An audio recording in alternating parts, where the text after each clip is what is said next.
പ്രിയപ്പെട്ട സുഹൃത്തുക്കളെ, കണ്ണൂർ ജില്ലയിലെ CPM-ൻ്റെ ഉറച്ച കോട്ടയായിട്ടുള്ള തളിപ്പറമ്പിൽ CPM-ൻ്റെ സംസ്ഥാന സെക്രട്ടറി MV ഗോവിന്ദൻ്റെ ഭാര്യ PK ശ്യാമളയെ മത്സരിപ്പിക്കാനുള്ള തീരുമാനം എന്തൊക്കെ പൊട്ടിത്തെറികളാണ് ഉണ്ടാക്കിയത് എന്ന് നമ്മൾ കണ്ടു. CPM-ൻ്റെ ജില്ലാ നേതൃത്വം, അതുപോലെ തന്നെ CPM-ൻ്റെ മണ്ഡലം കമ്മിറ്റി, CPM-ൻ്റെ കീഴിലുള്ള ലോക്കൽ കമ്മിറ്റികൾ, ഇവരെല്ലാവരും തന്നെ നാഗശിഖാന്തം എതിർത്തിട്ടും സംസ്ഥാന സെക്രട്ടറിയുടെ ഭാര്യ PK ശ്യാമളയെ മത്സരിപ്പിച്ചത് അവിടെ വലിയ പൊട്ടിത്തെറി ഉണ്ടാക്കി. പാർട്ടിയുടെ കണ്ണൂർ ജില്ലയിലെ സമുന്നത നേതാവായിരുന്ന TK ഗോവിന്ദൻ CPM-ൽ നിന്ന് പുറത്തു വന്ന് ഇപ്പോഴവിടെ ഒരു സ്വതന്ത്ര UDF പിന്തുണയോടുകൂടിയുള്ള സ്വതന്ത്ര സ്ഥാനാർത്ഥിയായിട്ട് മത്സരിക്കുകയാണ്. അത് ആ വിഷയം ഇപ്പോൾ കേരളത്തിൽ തന്നെ വലിയൊരു തെരഞ്ഞെടുപ്പ് വിഷയമായി മാറിയിരിക്കുകയാണ്. CPM സംസ്ഥാന സെക്രട്ടറിയുടെ സ്വജനപക്ഷപാതം. സുഹൃത്തുക്കളെ, ആ വിവാദം ഉയർന്നു വന്ന സമയത്ത് PK ശ്യാമളയ്ക്ക് പകരം മത്സരിക്കാൻ കഴിവുള്ള നേതാക്കന്മാർ അവിടെ ഉണ്ടായിരുന്നല്ലോ എന്നുള്ള ഒരു ചർച്ച വന്നിരുന്നു. ആ ചർച്ചയിൽ പലരെക്കുറിച്ചുള്ള ചർച്ചകളും വന്നിരുന്നെങ്കിലും ആ ചർച്ചയിൽ ഏറ്റവും പ്രധാനമായി ഉയർന്നു വന്ന ഒരു ചോദ്യം, എന്തുകൊണ്ട് N സുകന്യ എന്ന് പറയുന്ന ആ CPM-ൻ്റെ വനിതാ നേതാവിനെ അവിടെ മത്സരിപ്പിച്ചില്ല എന്നുള്ളതാണ്. അപ്പോൾ N സുകന്യ അവിടെ എന്തുകൊണ്ട് മത്സരിപ്പിച്ചില്ല എന്ന് ചോദിച്ചപ്പോൾ N സുകന്യയെ പോലെ തന്നെ യോഗ്യതയുള്ള വനിതാ നേതാവാണ് PK ശ്യാമള എന്ന് പറഞ്ഞുകൊണ്ട് അവരുടെ എന്തൊക്കെയോ പഴയകാല ചരിത്രമോ ഒക്കെ എന്തൊക്കെയോ ഇങ്ങനെ പറയുന്നത് കേട്ടു. പക്ഷേ സുഹൃത്തുക്കളെ, ഇതിൻ്റെ പശ്ചാത്തലത്തിൽ ഈ PK ശ്യാമള എന്തോ വലിയ നേതാവാണെന്നും അവർക്കെന്തോ വലിയ വിപ്ലവ പാരമ്പര്യമുണ്ടെന്നും അവരെന്തോ ജനാധിപത്യ മഹിളാ അസോസിയേഷൻ്റെ എന്തൊക്കെയോ ആണ് എന്നൊക്കെ പറഞ്ഞിട്ടൊക്കെയുള്ള ചർച്ചകൾ വന്ന സമയത്ത് N സുകന്യയെക്കുറിച്ചിട്ട് ഞാൻ ഒന്ന് പരിശോധിച്ചു.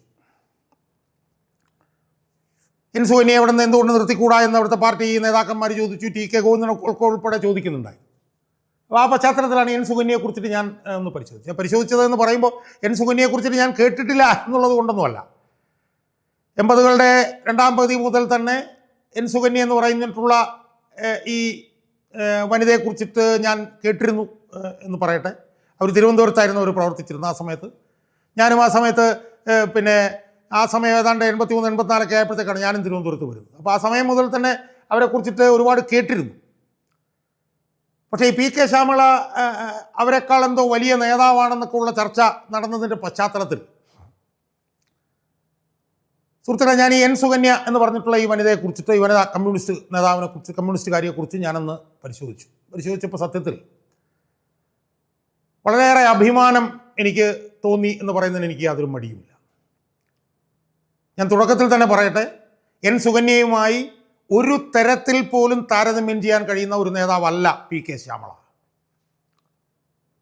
N സുകന്യ PK ശ്യാമളയേക്കാൾ ഒരു ലക്ഷക്കണക്കിന് കിലോമീറ്റർ മുകളിലാണ് അവരുടെ സ്ഥാനം എന്നാണ് അവരെക്കുറിച്ച് മനസ്സിലാക്കാൻ ശ്രമിച്ചപ്പം എനിക്ക് തോന്നിയത്.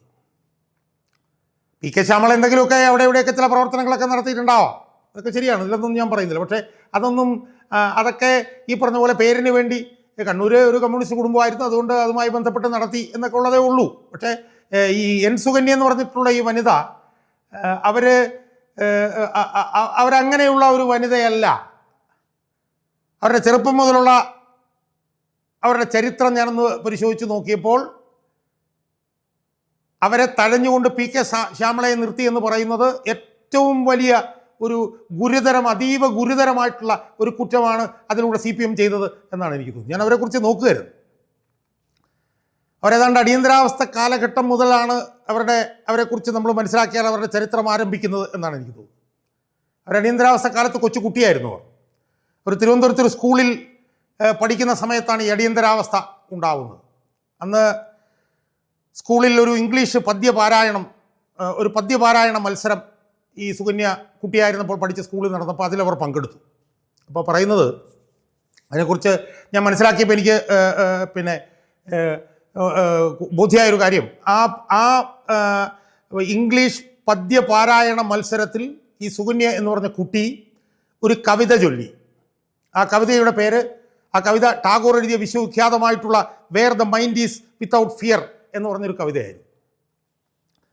ആ കവിത ആ സമയത്ത് ദേശാഭിമാനി അടിയന്തരാവസ്ഥക്കെതിരായിട്ടുള്ള പ്രതിഷേധമായി മുഖപ്രസംഗമായി ആ കവിത പ്രസിദ്ധീകരിച്ചിരുന്നു. Where the mind is without fear എന്ന് പറഞ്ഞ ടാഗോറിൻ്റെ കവിത. അപ്പോൾ അത് ഒരു വിപ്ലവ പ്രവർത്തനവും അടിയന്തരാവസ്ഥക്കെതിരായിട്ടുള്ള ഒരു പ്രതിഷേധവുമായി കണ്ടുകൊണ്ടാണ് ഈ എൻ സുകന്യ എന്ന് പറഞ്ഞ ഈ കുട്ടി തൻ്റെ സ്കൂളിൽ ഇംഗ്ലീഷ് പദ്യപാരായണ മത്സരത്തിൽ പങ്കെടുത്തുകൊണ്ട് അവർ ആ കവിത പാടിയത് എന്നാണ് ഇതുമായി ബന്ധപ്പെട്ട് വന്ന ഒരു ലേഖനത്തിൽ നിന്ന് എനിക്ക് മനസ്സിലാക്കാൻ കഴിയും. അവരെന്തുകൊണ്ടാണ് ആ ചെറുപ്രായത്തിൽ തന്നെ അത്ര വിപ്ലവ ആഭിമുഖ്യമുള്ള ഒരു പെൺകുട്ടിയായി മാറിയത് എന്നുള്ളത് പിന്നീട് നമുക്ക് മനസ്സിലാക്കാൻ കഴിയും. എന്തായാലും 1981 അവർ സജീവമായി. പിന്നീട് ലേഖനത്തിൽ പറയുന്ന DYFIയുടെ ഒന്നാം ദേശീയ സമ്മേളനം നടക്കുമ്പോൾ അവർ ബാലസംഘം യൂണിറ്റ് ആ സമയത്തുണ്ടാക്കി. പ്രസംഗമൊക്കെ അവർ പരിശീലിച്ചു. പിന്നീട് ബാലസംഘത്തിൻ്റെ ജില്ലാ പ്രസിഡൻ്റായിട്ടൊക്കെ അവർ വന്നു. അപ്പം ചെറുപ്രായം മുതൽ തന്നെ അവർ ഒരു പുരോഗമനാഭിമുഖ്യമുള്ള ഒരു മനസ്സ് അവരിലേക്ക് സ്വാംശീകരിക്കപ്പെട്ടു എന്നാണല്ലോ ഇതിൽ നമ്മൾ മനസ്സിലാക്കേണ്ടത്. അതിൻ്റെ കാരണം അവരുടെ കുടുംബമായിരുന്നു. പുരോഗമന ആഭിമുഖ്യമുള്ള ഒരു കുടുംബമായിരുന്നു. ടി നാരായണൻ എന്ന് പറയുന്ന തിരുവനന്തപുരത്ത് CPM-കാർക്കൊക്കെ സുപരിചിതനായിട്ടുള്ള ഒരു സംഘടനാ നേതാവായിരുന്നു ടി നാരായണൻ. എനിക്കൊക്കെ പരിചയമുള്ള ഒരു നേതാവ്. AG's ഓഫീസിലെ സംഘടനാ നേതാവായിരുന്നു അദ്ദേഹത്തിൻ്റെ മകളായിരുന്നു ഈ സുകന്യ. അതുപോലെ തന്നെ സുകന്യയുടെ അമ്മ ടി രാധാമണി പിന്നെ ശാസ്ത്ര സാഹിത്യ പരിഷത്തിൻ്റെ സംസ്ഥാന പ്രസിഡൻ്റായി. ഞാനൊക്കെ ശാസ്ത്ര സാഹിത്യ പരിഷത്തിൽ സജീവമായിരുന്നു. എനിക്കൊക്കെ നന്നായി അറിയാവുന്ന ഒരു വനിതയായിരുന്നു ഈ ടി രാധാമണി. അപ്പോൾ ടി നാരായണൻ്റെയും ടി രാധാമണിയുടെയും മകളെന്നുള്ള നിലയിൽ ആണ് ചെറുപ്പം മുതൽ തന്നെ ഈ സുകന്യയ്ക്ക് ഈ വിപ്ലവ ആഭിമുഖ്യമുണ്ടായത് എന്ന് നമ്മൾ മനസ്സിലാക്കുക. ആ ലേഖനത്തിൽ പിന്നെ ഇവരുടെ അച്ഛനെക്കുറിച്ചും ടി നാരായണൻ്റെയൊക്കെ അച്ഛനും അമ്മയെക്കുറിച്ചിട്ടും ഒക്കെ തന്നെ പറഞ്ഞിട്ടുണ്ട്. അവരുമൊക്കെ തന്നെ ഈ പുരോഗമന ആഭിമുഖ്യമുള്ള ഒരു പാരമ്പര്യമായിരുന്നു അവർക്കുള്ളത്. അപ്പോൾ അതിൻ്റെ ഭാഗമായിട്ടാണ് അവർ ചെറുപ്രായത്തിൽ തന്നെ അവരിലേക്ക് ഈ വിപ്ലവ ആഭിമുഖ്യം ഉണ്ടായത് എന്ന് നമ്മൾ മനസ്സിലാക്കും. അതിനുശേഷം അവർ വിമൻസ് കോളേജിൽ നിന്ന് യൂണിവേഴ്സിറ്റി യൂണിയൻ കൗൺസിലറായി അവർ ജയിച്ചു. 1987 ആണെന്നാണ് എൻ്റെ ഓർമ്മ. അവർ കേരള സർവകലാശാലയുടെ ആദ്യത്തെ വനിതാ ചെയർപേഴ്സണായി അവർ പിന്നെ തിരഞ്ഞെടുക്കപ്പെട്ടു. ആ സമയത്ത് ഒരുപാട് വിഖ്യാതരായിട്ടുള്ള ആളുകളെ യുവജനോത്സവത്തിനൊക്കെ കൊണ്ടുവന്ന് പങ്കെടുപ്പിച്ചതിൻ്റെ ഒരു ട്രാക്ക് റെക്കോർഡൊക്കെ അവർക്കുണ്ട്. അതായത് SFIയുടെ സംസ്ഥാന പ്രസിഡന്റ് സെക്രട്ടറിയായി CP ജോണും സുരേഷ് കുറുപ്പൊക്കെ ഉണ്ടായിരുന്ന സമയത്താണ് അവർ കേരള യൂണിവേഴ്സിറ്റി യൂണിയൻ്റെ ചെയർപേഴ്സണായി. അവർ പിന്നീട് SFIയുടെ സ്റ്റേറ്റ് ജോയിൻറ്റ് സെക്രട്ടറിയായി, SFIയുടെ വൈസ് പ്രസിഡൻ്റായി. പിന്നീട് അവർ 1991 CPM-ൻ്റെ കണ്ണൂർ ജില്ലയിലെ തന്നെ പ്രധാനപ്പെട്ട ഒരു നേതാവായിട്ടുള്ള ജെയിംസ് മാത്യുവിനെ വിവാഹം കഴിച്ചു. നമുക്കെല്ലാവർക്കും സുപരിചിതനാണത്. 1992 ദേശാമാൻ്റെ ജോലിക്ക് കയറി. 1998 അവിടുന്ന് പിരിഞ്ഞു പോകുന്നതിനെ തുടർന്ന് പാപ്പനിശ്ശേരിയിൽ ഒരു സ്കൂളിൽ ടീച്ചറായി അവർ. അതിനുശേഷം ഒരു മഹിളാ അസോസിയേഷൻ സംസ്ഥാന കമ്മിറ്റി അംഗമായി, കണ്ണൂർ ജില്ലാ കമ്മിറ്റി അംഗമായി അവർ പ്രവർത്തിക്കുന്നു. മഹിളാ അസോസിയേഷൻ്റെ ദേശീയ പ്രസിഡന്റാണ്. അവർ 32 വർഷത്തെ പൊതുപ്രവർത്തനത്തിന് ശേഷം അവർ ഇത്തവണ കണ്ണൂർ കോർപ്പറേഷനിൽ കൗൺസിലറായി മത്സരിച്ച് റെക്കോർഡ് ഭൂരിപക്ഷത്തിൽ ജയിച്ചു. ഒരുപക്ഷെ കണ്ണൂർ കോർപ്പറേഷനിൽ CPM-ന് അധികാരം കിട്ടിയിരുന്നെങ്കിൽ അവിടെ മേയറാവാൻ പോലും സാധ്യതയുള്ള ഒരു വനിതയായി. അപ്പോൾ ഇതിൽ നിന്നൊക്കെ നമുക്ക് കാണാൻ കഴിയുന്നത് എന്താ സുഹൃത്തുക്കളെ? ഒരുപക്ഷെ കണ്ണൂർ ജില്ലയിലെ വനിതാ നേതാക്കന്മാരിൽ വെച്ച് ഏറ്റവും പ്രധാനപ്പെട്ട നേതാവായി, ഏറ്റവും ഉന്നത നിലവാരം പുലർത്തുന്ന ഒരു നേതാവായി നമുക്ക് പിന്നെ വിലയിരുത്താവുന്ന ഒരു നേതാവായിരുന്നില്ലേ എൻ സുകന്യ? എൻ സുകന്യ ഒരുപക്ഷെ തളിപ്പറമ്പ് മണ്ഡലത്തിൽ മത്സരിച്ചിരുന്നെങ്കിൽ തളിപ്പറമ്പിൽ CPM-ന് കൊണ്ടുവരാൻ കഴിയുന്ന ഏറ്റവും സുപ്രധാന ഒരു നേതാവായി സുകന്യ മാറുമായിരുന്നു എന്നുള്ളത് അവരുടെ ചരിത്രം പിന്നെ പഠിച്ചപ്പോൾ നമുക്ക് മനസ്സിലായില്ല. സ്കൂളിൽ പഠിക്കുമ്പോൾ മുതൽ വിപ്ലവ ആഭിമുഖ്യം പ്രകടിപ്പിച്ച 1987 കേരള സർവകലാശാലയുടെ പ്രഥമ വനിതാ അധ്യക്ഷയായി പിന്നെ പ്രവർത്തിച്ച, പിന്നീട് മഹിളാ അസോസിയേഷനിലൊക്കെ സജീവമായി പ്രവർത്തിച്ച അവർക്കായിരുന്നില്ലേ ഏറ്റവും കൂടുതൽ യോഗ്യത അവിടെ മത്സരിക്കാൻ? പക്ഷെ അവരുടെ യോഗ്യതയൊന്നും അവിടെ കണക്കാക്കപ്പെട്ടില്ല. കാരണം എന്താ? അവർക്കെതിരായി വന്നത് CPM-ൻ്റെ സംസ്ഥാന സെക്രട്ടറിയുടെ ഭാര്യയായിപ്പോയി. ആ CPM-ൻ്റെ സംസ്ഥാന സെക്രട്ടറി ആയിട്ടുള്ള ഭാര്യയ്ക്ക് എന്ത് യോഗ്യതയാണ് ഈ എൻ സുകന്യയുമായി ബന്ധപ്പെടുമ്പം ഉള്ളത് സുഹൃത്തുക്കളെ? എനിക്കറിയില്ല.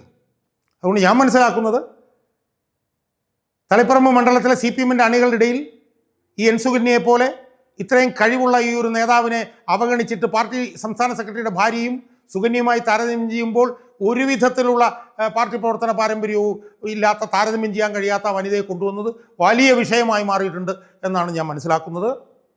ഇത് തെരഞ്ഞെടുപ്പ് ഫലത്തിൽ പ്രതിഫലിക്കാനുള്ള വലിയ സാധ്യതയാണ് ഞാൻ കാണുന്നത്.